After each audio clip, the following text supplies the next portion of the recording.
What's up guys, Oroboro here, and today I'm going to be talking to you about the Dark Souls 2 beta. Now there are two parts to this video. The first part where I PvE and kill both bosses, and the second part where I do PvP and nothing else. You can skip to the PvP section by clicking the timestamp in the description. So I got the chance to play it yesterday, and it was different, very different. The PvE was amazing. The PvP had its problems. The PvP seemed like whoever got the first hit pretty much won the entire fight, because they stun locked the other person to death. It was almost like everyone in the entire game was using my build from Dark Souls 1. And that was the game. It was actually R1 Souls. Whoever hits each other first and gets the stun lock wins. It wasn't very fun. I mean, I did have some really awesome evasions, but you'll understand what I mean as you watch into it. The PvE, on the other hand, was actually really awesome. There's two bosses in the beta. If you're worried about spoilers at all, I'm not going to spoil any lore for you. But there will be, you know, the areas, the enemies, and both bosses for you to see. So if you're not interested in that type of thing, I recommend you stop watching the video. But, you know, if you're watching this video and expected not to get spoiled, just stop watching right now. First thing I want to talk about, that's really important, obviously, are the stat changes. There are two new stats in Dark Souls 2. One of them is called Vitality, which is not actually the old Vitality. The old Vitality, which increases your hit points, is now called VIGOR. The new Vitality increases your maximum equipment load, which determines your rolling speed. This means that now endurance only increases your stamina. The other stat that was added is called agility. The exact description of agility is that an attribute governing swiftness of movement, boosts speed of evasion, blocking, and other actions. Now what this means can be interpreted in 1,000 different ways. We all pretty much pumped agility just to see what it does. Although it doesn't seem to increase the rolling speed, it might increase the invincibility frames as you roll, but we're not 100% sure. What we do know is it increases your movement speed and your running speed by tenfold. You know, in maneuverability while you're PvPing, it's going to be so important. I have a feeling this is going to be a must-have stat for PvPers. Now I'm just going to talk through all the rest of the stats. So we have Vigor now, we have Endurance, we have Vitality, and now we have Attunement, which increases obviously your spell cast. We know this from Dark Souls 1. And it now increases your spell casting speed, which was previously tied to dexterity for some reason. You can actually visually see the number of your spellcasting speed on the stats menu, so that's really cool. You can see how much it goes up by. Resistance, the best stat in the game, is making a return in Dark Souls 2. The in-game description of resistance is that it's the attribute governing defense. Boost poison resist and bleed resist. The important thing about resistance now is that it is the only attribute to increase your physical defense. You no longer gain physical defense just by leveling other stats. This makes it a very attractive stat, especially with the stun locks that are going on right now in PvP. Strength boosts weapon attack, and dexterity boosts poison and bleed effects. Obviously, we just talked about agility.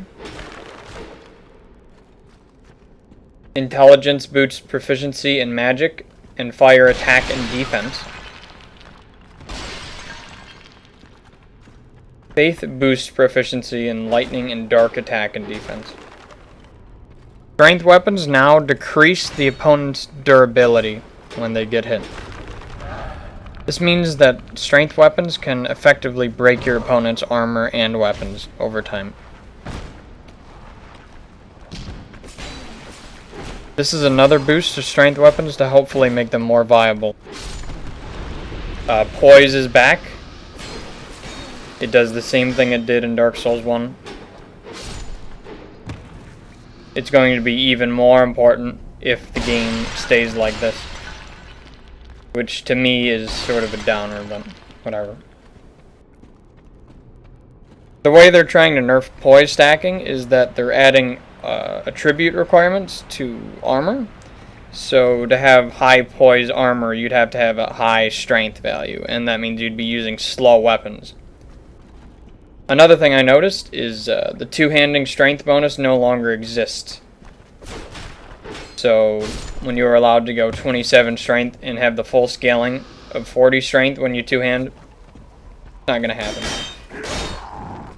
Now I'm going to talk about the main game mechanics that you see in PvE and PvP. Backstabs are back. They are much harder to pull off because now they have a startup animation. Although it seems that the window to backstab is still the same as Dark Souls 1. Parries and ripostes are a little different. Now when you parry, there's a delay on when you actually throw the parry out. So you have to predict your opponent's movements. It's sort of like PvP when you're playing PvE. And that means it's double for PvP.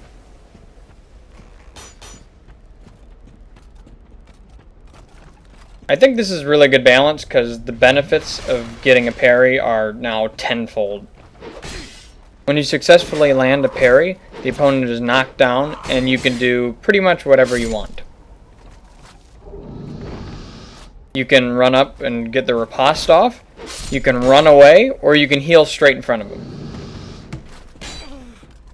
Or you can do something more creative like switch to a really powerful spell, or switch to a really powerful two-handed R2 and pretty much get a free hit. Another mechanic in the game is guard breaking. Guard breaking is the forward R1 attack that was formerly the kick in Dark Souls 1.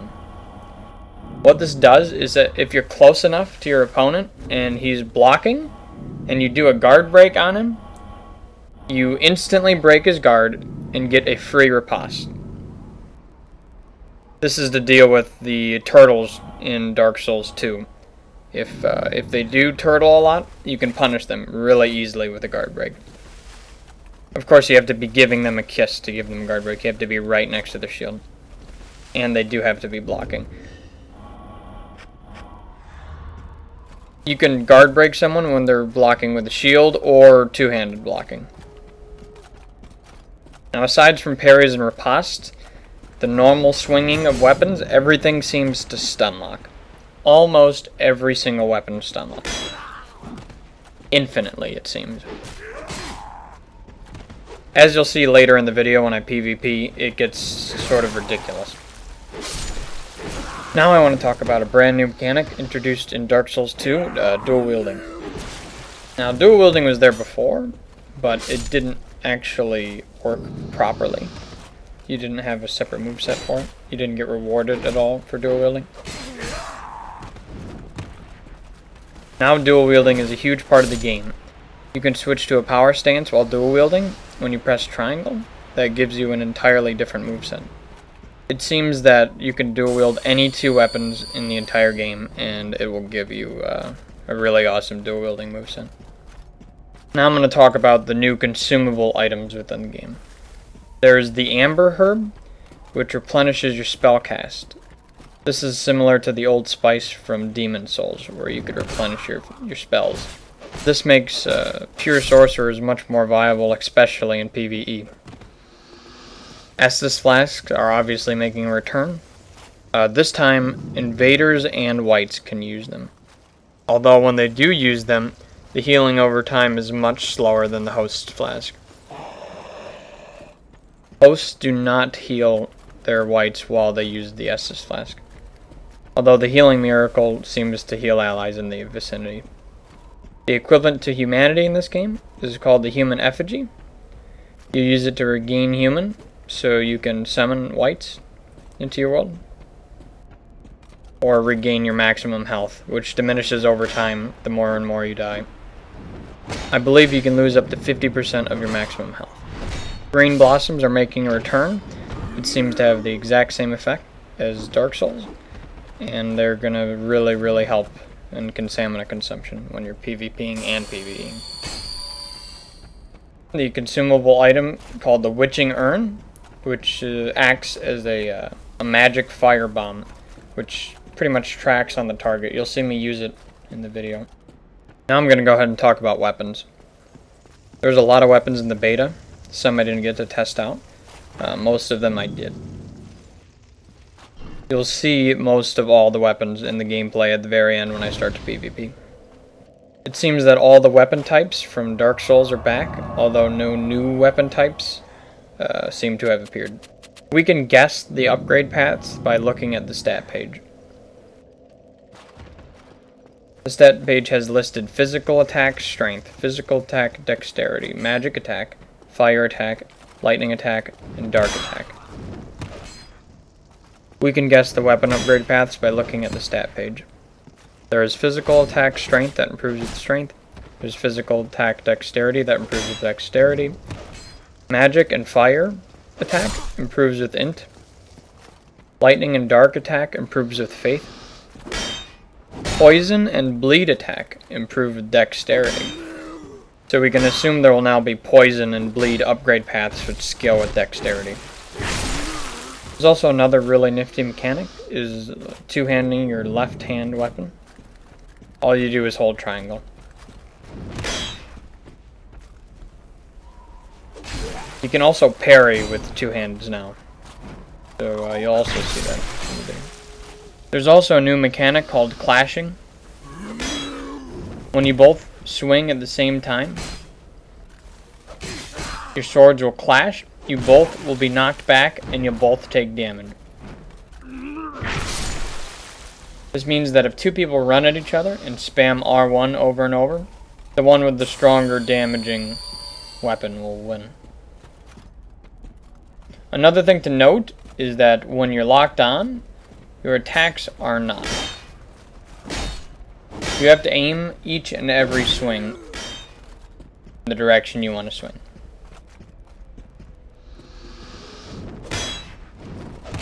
It will no longer auto-aim to your locked-on target. Also, now when you're locked on, you move a lot slower. Sometimes it's more beneficial to just play completely unlocked. Now I'm going to go over the sorceries and miracles that were in the beta. First of all, casting has been completely revamped. There are now different damages and different speeds for using different attacks with the catalyst. You have the one-handed R1 cast, which is the fastest but the weakest.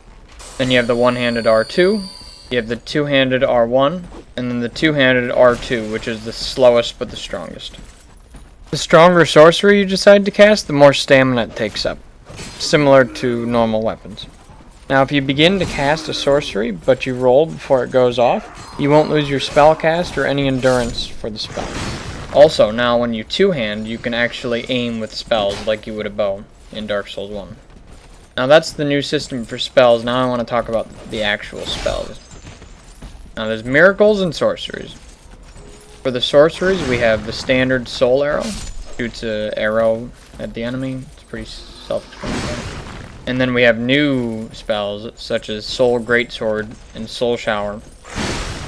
Now Soul Greatsword conjures up a greatsword and swings it in an arc in front of you and hits everything. Now Soul Shower does what you would expect. It goes up into the air and it showers down a rain of soul arrows. There's another sorcery called Flame Lash that I did not get to test, but I hear it's insane. It seems like an instant range combustion. There's also a Dark Orb, which I didn't get to test, but I heard it was okay. This also confirms the return of the fan favorite Dark Magic that we all know and love. Bows are another weapon that got a huge improvement. You can now move while shooting. You can see some hunter footage with the bow toward the end of the video. I didn't really find it effective, but it was really fun. Small thing to note, that you can actually leap attack with catalyst, crossbows, shields, everything in the entire game. It's a little weird, but it's sort of cool, because they actually do pretty good damage. Now there were 6 different classes for the beta. There's the Soldier, the Warrior, the Sorcerer, Temple Knight, Dual Swordsman, and Hunter. My favorite class turned out to be the Warrior because, you know, he has that awesome armor. But my second favorite was Temple Knight for sure. Now I want to talk about invasions and PvP in general. In Dark Souls 2, Covenants will be much more important. As you can see in the upper left corner, there's a symbol which marks which Covenant you're in currently. Currently in the beta, there seem to be 3 Covenants. There is the Brotherhood of Blood, the Invasion Covenant, which is pretty much the Dark Wraith Covenant from Dark Souls 1. There are the Blue Sentinels that have to wear a ring to be summoned to defend hosts against invaders. A big note about this is that blues do not get attacked by the NPCs of the host world, like whites do. They're only there to kill the Red Phantom, and that's it. As soon as the Red Phantom dies, they return home. The last Covenant, Way of Blue, is what hosts need to join to get helped by the Blue Sentinels. Another random note is that fists seem to do a lot of damage. Another thing I forgot to mention is that there are consumable items similar to the resins in Dark Souls. One of these is called an aromatic ooze. It buffs your weapon with the magic damage for a set amount of time. I believe it's 60 seconds. The most important thing to note here is when you buff it and switch weapons, you will still have the buff in whatever weapon you switch to. Another thing is that combos do less damage each swing. So if you do infinite stunlock someone, it will not be as powerful as the first swing. It slowly decreases. Maybe this is how they'll balance the stunlocks with endgame PvP, but it's too early to tell. Now for the white and red phantoms, apparently they both now have a time limit. The white phantoms have a time limit depending on the amount of enemies they kill. Every enemy they kill, their time diminishes. This means that they need to get the enemies low so the host can finish them off. So they basically can't do everything for the host. This time limit seemed non-existent for the beta. Phantoms and invaders seem to have 25% less maximum health, regardless of if they're hollow or not.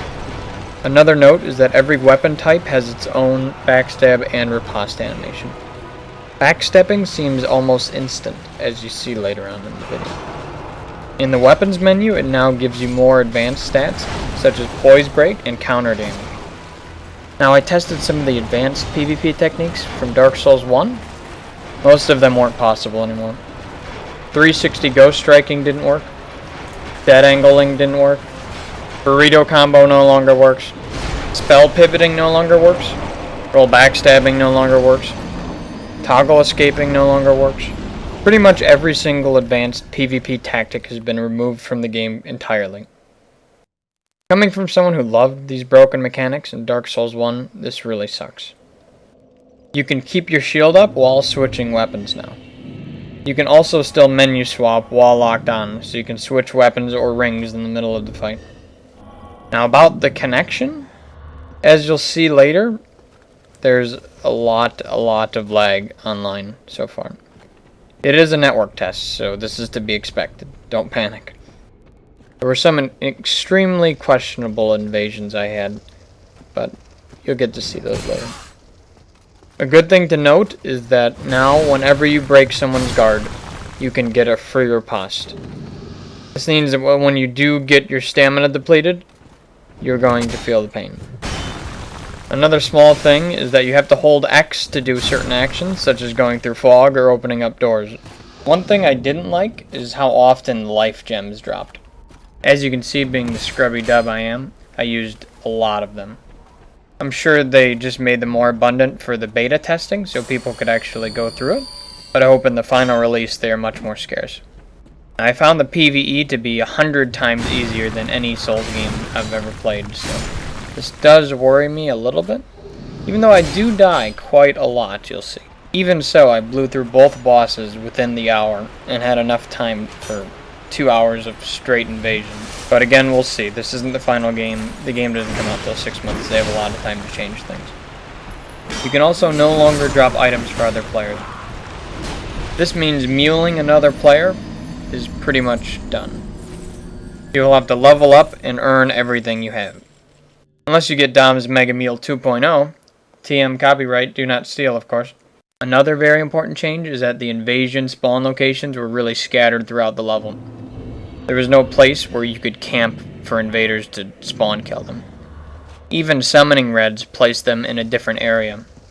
This should kill spawn killing completely, but it won't kill ganking completely. In fact, now killing more than one player is more difficult than it's ever been before. The Phantoms and the Invaders' Estus Flasks heal much slower than the hosts. Well, I think that about wraps up everything you need to know for the Dark Souls 2 beta test. There will be a much larger beta test held on the 27th, and hopefully you guys can get in and see how awesome the game is. I'm sure I'll have another video after that beta to show you guys as well. Overall, I had a really fun time. You know, it's a really, really good game, but the PvP aspect needs to be adjusted for me to, you know, spend more than a couple months on it, you know. It's right now, it's just sort of broken. I hope they do something to fix it. The easiest fix would be throwing in toggle escaping, and that would be it. Or some way to get out of stun locks. Alright, so this is the end of the commentary. I hope you enjoy the rest of the video. Let me know in the comments below what you're most excited for in Dark Souls 2. And be sure to subscribe to the channel for more Dark Souls and Dark Souls 2 videos. Thanks again for watching, and I'll see you guys later. Bye-bye!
Do you have a lust for blood?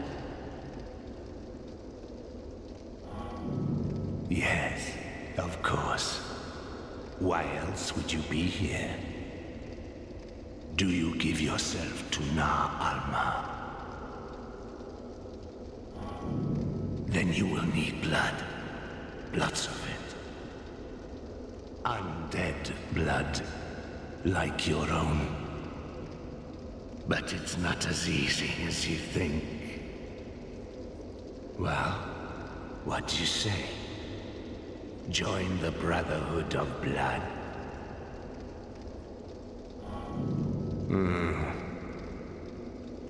Only the one-word answers from you, isn't it? I want to hear what you really think. You want more than just a little blood. You want to be drenched in it, mired in its foul stench. Am I right? Am I? Oh, just say that I'm right.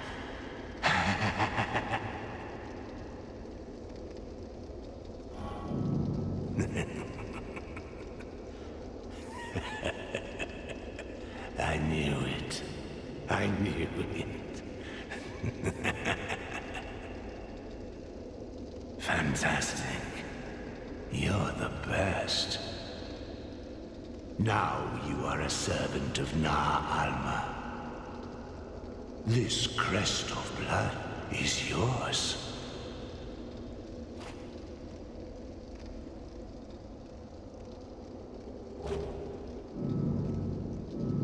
There. Another servant of blood is born. You will serve well. I just know you will.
Well, how are we?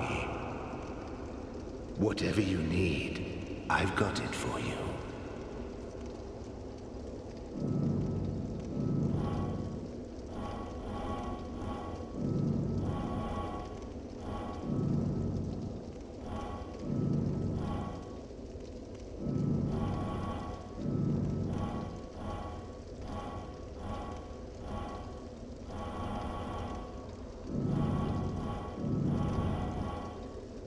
Fine.